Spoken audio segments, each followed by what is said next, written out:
नमस्कार, आप देख रहे हैं सत्य हिंदी का रात 8 बजे का बुलेटिन और मैं हूं आपके साथ कृति सिंह। कोटा में राहुल की छात्र महारैली में भारी संख्या में छात्र पहुंचे हैं। इससे पहले राहुल ने टेलीग्राम बैन पर भी सरकार को घेरा। उधर सपा में टूट के दावे का विवाद लगातार बढ़ता ही जा रहा है। इस बीच टीएमसी में बगावत के मुद्दे पर अपनी बात रखने के लिए अभिषेक को स्पीकर की तरफ से बुलावा मिल गया है।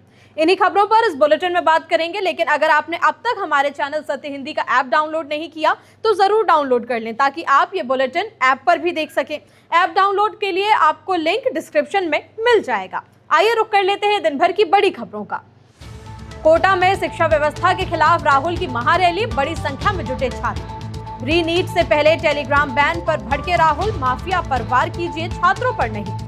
सपा में टूट के दावे पर राजभर, अखिलेश में जबानी जंग तेज और लगाए नए आरोप। टीएमसी टूट विवाद पर अभिषेक बनर्जी को स्पीकर का बुलावा, 19 जून को होगी बैठक। शांति समझौते के बीच भड़क उठे ट्रंप, बोले डील नहीं पसंद आई तो होगी बमबारी। नेता विपक्ष राहुल की कोटा महारैली में बड़ी संख्या में छात्र पहुंच रहे हैं और राहुल गांधी भी छात्रों से बातचीत के लिए पहुंच चुके हैं। राहुल ने दशहरा मैदान में छात्रों से मुलाकात कर नीट पेपर लीक, भर्ती परीक्षाओं में पारदर्शिता, रोजगार और शिक्षा व्यवस्था से जुड़े मुद्दों पर चर्चा करने वाले हैं। इस कार्यक्रम को कांग्रेस के देशव्यापी युवा अभियान के रूप में देखा जा रहा है, जिसका फोकस युवाओं के भविष्य और शिक्षा सुधार पर रहेगा। इस अभियान के लिए भव्य तैयारियां भी की गई हैं। री नीट से पहले टेलीग्राम बैन करने पर कांग्रेस नेता राहुल गांधी ने सरकार पर हमला बोला। राहुल ने एक्स पर लिखा कि टेलीग्राम बैन मोदी सरकार का पेपर लीक रोकने का नया नुस्खा बन गया है, यानी चोर को पकड़ने के बजाय पीड़ित के घर पर ताला लटका दो। लाखों छात्र सालों से टेलीग्राम पर पढ़ते हैं, नोट्स, टेस्ट सीरीज, डिस्कशन, तैयारी सब यहीं पर करते हैं, लेकिन वो सुविधा छीन लेना पेपर लीक का समाधान कैसे हो सकता है? और ये फूल प्रूफ भी नहीं है, ये देश का हर छात्र जानता है और पेपर लीक माफिया भी। फिर अगला बैन किस पर लगाएंगे? क्या व्हाट्सएप पर लगाएंगे? राहुल का कहना है कि परीक्षा के दिन छात्रों की तलाशी होगी, जेबें कैंची से काटी जाएंगी, प्रश्न पत्र वायुसेना से भेजे जाएंगे। दिखावे की कोई कमी नहीं होगी, पर बीमारी की जड़ पर एक वार भी नहीं, क्योंकि पेपर लीक माफिया इसी सरकार की देखरेख में फल फूल रहा है और युवाओं को खून के आंसू रुला रहा है। राहुल ने कहा कि मोदी जी दिखावा छोड़िए, माफिया पर वार कीजिए, छात्र पर नहीं। छात्रों की गूंज सुन लीजिए, वरना देश का युवा अपना हक लेना अच्छे से जानता है। सपा में टूट के दावों का अखिलेश ने जवाब दिया तो राजभर ने अखिलेश को और बड़ा बयान देकर निशाना साधा। राजभर ने अखिलेश यादव पर निशाना साधते हुए कहा कि अभी तो उन्होंने सिर्फ राम गोपाल यादव की चिट्ठी का जिक्र किया है। अगर खनन घोटाला और गोमती रिवर फ्रंट जैसे मामलों के नाम सामने लाए गए तो पूरा राजनीतिक भूचाल आ जाएगा। उन्होंने दावा किया कि उत्तर प्रदेश की जनता सब जानती है कि लाल टोपी वालों के भ्रष्टाचार का असली मास्टरमाइंड कौन है और कौन किसे बचाने की कोशिश कर रहा है। वहीं दूसरी तरफ अखिलेश यादव ने भी इस बयान पर करारा पलटवार किया। उन्होंने बिना नाम लिए राजभर पर तंज कसते हुए कहा कि दूसरों की भविष्यवाणी करने से बेहतर है कि वो अपनी पार्टी की स्थिति देखें, जहां सीटों को लेकर खुद ही असमंजस की स्थिति बनी हुई है। अखिलेश ने आरोप लगाया कि बीजेपी के साथ गठबंधन और सीटों के नाम पर भ्रम फैलाया जा रहा है और इसी के चलते अब इस तरह के बयान दिए जा रहे हैं। उन्होंने साफ कहा कि समाजवादी पार्टी पूरी तरह मजबूत है और किसी भी तरह की तोड़फोड़ की राजनीति से प्रभावित नहीं होगी। शिवसेना यूबीटी में मची हलचल अब खुली बगावत में बदलती दिख रही है। मीडिया रिपोर्ट्स के मुताबिक उद्धव गुट के 6 लोकसभा सांसद दिल्ली पहुंच चुके हैं और उन्होंने लोकसभा स्पीकर को पत्र देकर एकनाथ शिंदे की शिवसेना में अपने विलय को मान्यता देने की मांग की है। सूत्रों का दावा है कि इस पूरे घटनाक्रम के दौरान शिंदे गुट का एक वरिष्ठ नेता भी उनके साथ मौजूद था। उधर बगावत की खबरों के बीच उद्धव ठाकरे खेमे ने भी मोर्चा संभाल लिया। पार्टी ने गुरुवार सुबह 11 बजे सभी सांसदों की बैठक बुलाई है और बागी सांसदों को नोटिस जारी कर साफ कह दिया गया है कि अगर वो बैठक में शामिल नहीं होते तो उनके खिलाफ कड़ी कार्रवाई की जाएगी। कोचिंग विवाद में खान सर की मुश्किलें बढ़ती ही जा रही हैं। ज्ञान बिंदु कोचिंग के डायरेक्टर रोशन आनंद अपने भाई प्रिंस यादव की संदिग्ध मौत को लेकर सीधे थाने पहुंच गए और खान सर के खिलाफ मामला दर्ज कराने की कोशिश कर रहे हैं। रोशन आनंद का आरोप है कि उनके भाई प्रिंस यादव की मौत कोई हादसा नहीं बल्कि एक सुनियोजित साजिश है। उन्होंने दावा किया कि उनके भाई की हत्या करवाई गई है और इस पूरे मामले में खान सर की भूमिका की जाँच होनी चाहिए। रोशन ने कहा कि जब तक वो जेल में थे उसके कुछ ही समय बाद उनके भाई की संदिग्ध परिस्थितियों में मौत हो गई, जिससे कई सवाल भी खड़े हो रहे हैं। उन्होंने निष्पक्ष और उच्च स्तरीय जांच की मांग करते हुए कहा है कि सच्चाई सामने आनी चाहिए और असली साजिश का पर्दाफाश होना चाहिए। बुलेटिन में अभी आगे और भी खबरें हैं। स्पीकर ने अभिषेक बनर्जी को भेजा 19 जून का बुलावा। हॉकर्स के समर्थन में सड़क पर उतरी ममता बनर्जी। बेरोजगारों के बाद अब सीजेआई ने किसे कहा पैरासाइट्स। ईरान डील पर ट्रंप की चेतावनी, फिर हो सकते हैं हमले।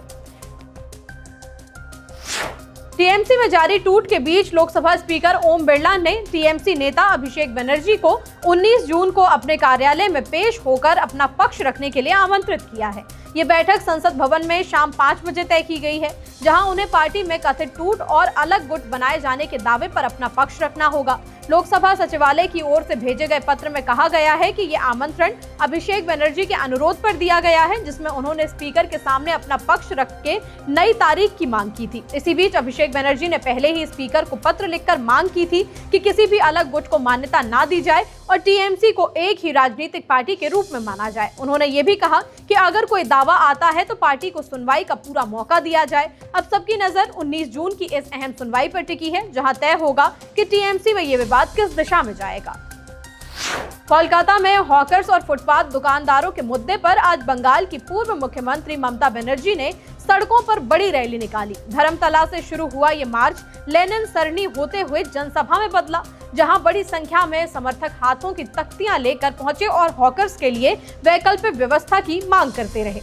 ममता ने साफ कहा कि हजारों परिवारों की रोजी रोटी फुटपाथ की दुकानों और छोटे कारोबारियों पर टिकी हुई है।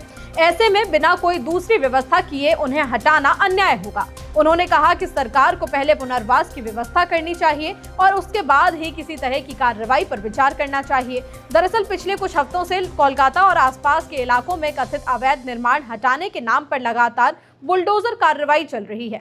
जादवपुर रेलवे स्टेशन और दमदम रेलवे स्टेशन समेत कई इलाकों में अतिक्रमण हटाने के लिए अभियान चलाए गए, जिनमें कई दुकानें और ढांचे हटाए गए। इसी कार्रवाई को लेकर अब सियासी टकराव खुलकर सामने आ चुका है। देश के युवाओं और बेरोजगारों को कॉकरोच कहने के बाद अब सीजेआई सूर्यकांत ने साइबर अपराधियों को पैरासाइट्स यानी कि परजीवी कहा। एक साइबर धोखाधड़ी के आरोपी को जमानत देने से साफ इनकार करते हुए सीजेआई ने कड़ी टिप्पणी करते हुए कहा कि साइबर अपराधी समाज के लिए परजीवी की तरह हैं, जो मेहनतकश लोगों को जिंदगी की भरकमाई लूट लेते हैं।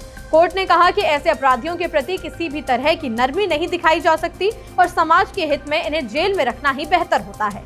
सुप्रीम कोर्ट ने यह भी कहा कि साइबर ठगी अब एक संगठित अपराध का रूप ले चुकी है, जिसका नेटवर्क पूरे देश में फैला हुआ है। आरोपी एक राज्य में लोगों को ठगते हैं और फिर दूसरे राज्यों में जाकर अपना नेटवर्क फैलाते हैं, जिससे कानून एजेंसियों के लिए इन पर कार्रवाई करना और मुश्किल हो जाता है। लेकिन सीजेआई सूर्यकांत की पैरासाइट्स वाली टिप्पणी पे सोशल मीडिया पर लोग चुटकी लेते हुए कह रहे हैं कि आखिर सीजेआई को पैरासाइट से इतना क्या लगाव है, जो हर बार ऐसी ही टिप्पणियां करते हैं।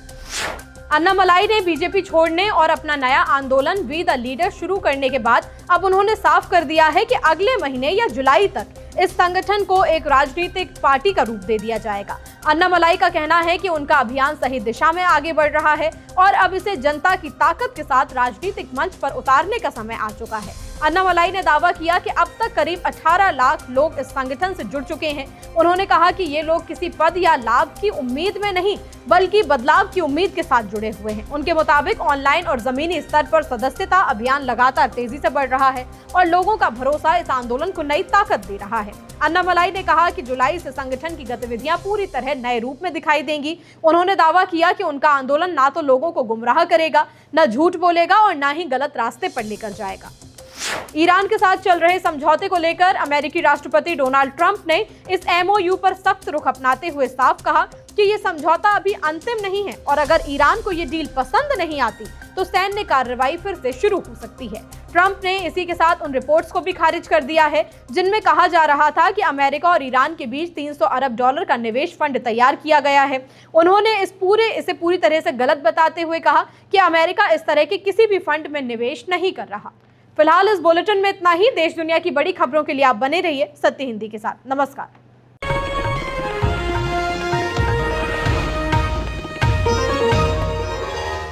Copyright disclaimer under Section 107 of the Copyright Act 1976. Allowance is made for fair use for purposes such as criticism, comment, news reporting, scholarship, and research. Fair use is a use permitted by copyright statute that might otherwise be infringing.